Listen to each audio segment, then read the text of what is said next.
Siyempre, Dubai, may kakaibang lambing. Nagpaparamdam na ang taglamig ay paparating.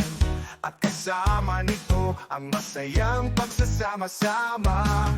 Mga ilaw kumikinang, sa buong kalye nagniningning. Mga boses nagtatawanan, sa hangin ay dumadaloy.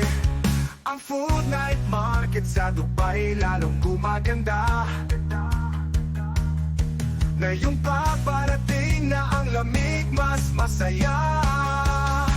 Amoy ng shawarma at kebab, nagbibigay ng gutom. Mga bagong luto'y nagkahain para sa lahat na pumunta. Mga kaibigan, pamilya, nagkikita.